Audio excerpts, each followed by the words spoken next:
Sindiro hambu puji Allah manubusa dipaias orohaku gak bisa ranganmu ingananmu rohanami tondimi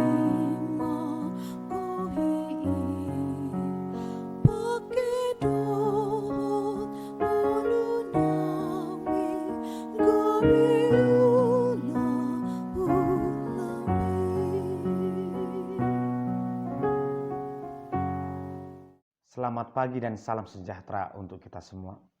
Bapak Ibu saudara terkasih, di pagi hari ini kita kembali berjumpa untuk mendengarkan firman Tuhan yang mengajarkan kita untuk bisa lolos dari setiap penderitaan, memiliki hati yang bijaksana. Marilah kita berdoa. Terima kasih ya Tuhan, kami bersyukur di pagi hari ini Tuhan memberkati menyertai kami selalu. Kami hendak mendengarkan firman-Mu, berkati kami Tuhan. Di dalam nama anak Yesus Kristus kami berdoa. Amin. Firman Tuhan tertulis di Yesaya pasal 38 ayat 17. Sesungguhnya penderitaan yang pahit menjadi keselamatan bagiku. Engkaulah yang mencegah jiwaku dari lubang kebinasaan. Sebab engkau telah melemparkan segala dosaku jauh dari hadapan-Mu. Idama majadi hasonanga diau sapo ni parnihapaki. Jalanunga di haulhoto diku. Jalanunga di enet hosian godung ni hasiapon. Ainunga di tipal hoko nasa dosaku tupu dini tanggurungmu. Demikian pembacaan firman Tuhan. Bapak Ibu saudara terkasih, bagaimana mungkin penderitaan itu bisa membuat seseorang jauh lebih hebat? Ya, pada umumnya penderitaan itu mengganggu semangat, menggerogoti kesehatan, sehingga yang terjadi hanyalah tubuh semakin lemah. Mungkin juga iman semakin merosot. Itulah yang sering terjadi karena penderitaan itu adalah hal negatif yang datang ke dalam diri. Tapi ternyata Yesaya mengatakan di dalam penderitaan justru aku merasakan keselamatan dari Tuhan.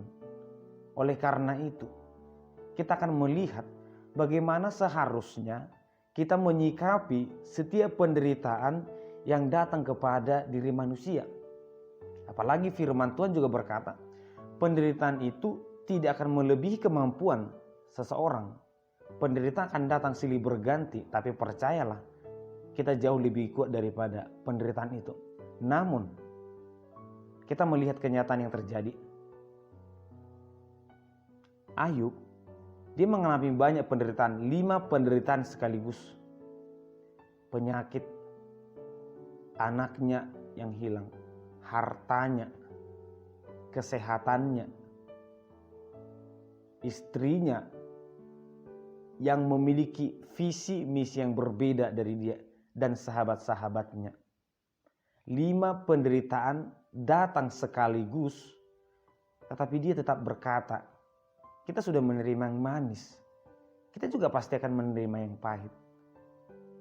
Terkadang satu penderitaan pun dialami seseorang, dia sudah berkata, Tuhan itu kejam, Tuhan itu jahat, mengapa aku seperti ini?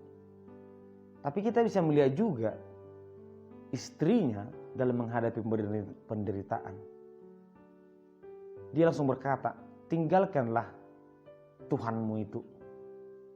Seseorang menghadapi penderitaan, mungkin dia akan meninggalkan Tuhan dengan tidak mau lagi berdoa, marah kepada Tuhan.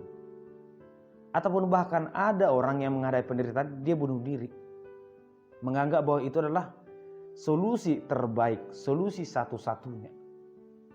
Inilah yang dikatakan oleh Yesaya. Penderitaan itu akan datang, tetapi kita harus melihat penderitaan itu hanya sebagian kecil dari proses perjalanan hidup itu memang pasti akan datang. Kita tidak berhak untuk menghindar dari persoalan hidup. Persoalan bagian dari proses yang mendewasakan. Seorang siswa bisa memiliki respon yang berbeda terhadap tindakan guru. Guru yang tegas, guru yang kejam, jika siswa tersebut bijaksana, dia akan berkata, ya kau tahu guru ini tegas, tapi aku bisa berpikir maju, berpikir jauh ke depan. Ketegasannya itu untuk mendidik aku semakin dewasa, semakin disiplin. Tapi murid yang lain bisa berkata, guru ini tegas, guru ini kejam. Dia menghalangi aku belajar, dia menghancurkan masa depanku. Guru yang sama bisa direspon dengan berbeda. Dan masalah yang sama bisa direspon dengan berbeda. Oleh karena itu, yang harus kita lakukan adalah melihat persoalan itu sebagai sesuatu yang pasti akan datang kepada semua orang. Dan yang pasti juga adalah Tuhan akan menjaga jiwa setiap orang. Hal ini sangat menarik sebenarnya. Ketika kita tidur, kita tidak tahu apa yang terjadi kepada kita. Apakah kita akan bangun besok pagi? Kita tidak tahu. Apakah hari itu, malam itu akan aman? Tidak ada pencuri datang, tidak ada mara bahaya datang. Kita akan tidur dengan terlelap dan tersenyum. Tapi kita harus melihat bahwa sebenarnya ada Tuhan yang selalu menjaga kita, baik siang maupun malam.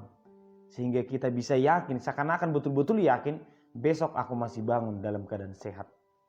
Demikianlah penyertaan Tuhan dalam kehidupan itu. Menjagai jiwa kita, memberikan kekuatan, sehingga mari semakin bijaksana menghadapi semua masalah hidup. Tapi perlu juga yang kedua ketika dikatakan masalah itu tidak melebihi kemampuan. Tapi kenyataannya banyak orang yang gagal dalam menghadapi masalah. Karena memang jangan semua masalah kita jadikan masalah hidup kita. Masalah orang kita anggap jadi masalah kita. Ya memang kita tidak akan sanggup. Ada masalah yang harus kita pikirkan. Ada masalah yang harus kita pergumulkan. Ada masalah yang harus kita sikapi dengan benar. Tapi ada masalah yang bukan urusan kita. Yang pasti masalah orang. Jangan kita anggap menjadi masalah kita. Kita tumpuk. Maka kita akan jatuh dan gagal menghadapinya. Oleh karena itu, Bapak Ibu saudara terkasih, Yesaya berkata, di dalam penderitaan ini aku semakin diselamatkan, karena di dalam penderitaan itu dia selalu berserah kepada Tuhan.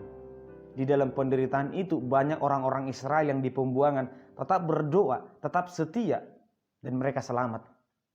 Tetapi ada orang yang tidak mau berdoa dan mereka mencari jalan lain, menikah dengan orang lain, meninggalkan Tuhannya, tidak mau beribadah. Dan bagi mereka itu jalan terbaik. Tetapi Bapak Ibu saudara terkasih, kita tidak tahu apa yang akan terjadi di depan. Hari ini mungkin esok hari. Penderitaan apa yang akan datang lagi kepada kita. Tetapi yang pasti ada Tuhan yang sama yang akan selalu menjagai tubuh dan jiwa kita. Oleh karena itu jangan pernah berhenti untuk berserah kepada Tuhan. Karena Tuhan jauh lebih kuat daripada setiap persoalan hidup kita. Amin. Kita berdoa. Terima kasih Tuhan, kami bersyukur untuk penyertaan Tuhan. Tuhan adalah sumber kekuatan bagi kami yang menolong kami, memberikan kebijaksanaan dalam menghadapi setiap persoalan hidup. Berkati kami selalu Tuhan, agar kami semakin dikuatkan. Di dalam nama Anak Kristus, kami berdoa dan mengucap syukur. Amin. Anugerah dari Tuhan Yesus Kristus, kasih setia Allah Bapa, dan persekutuan Roh Kudus kiranya menyertai kamu sekalian. Amin.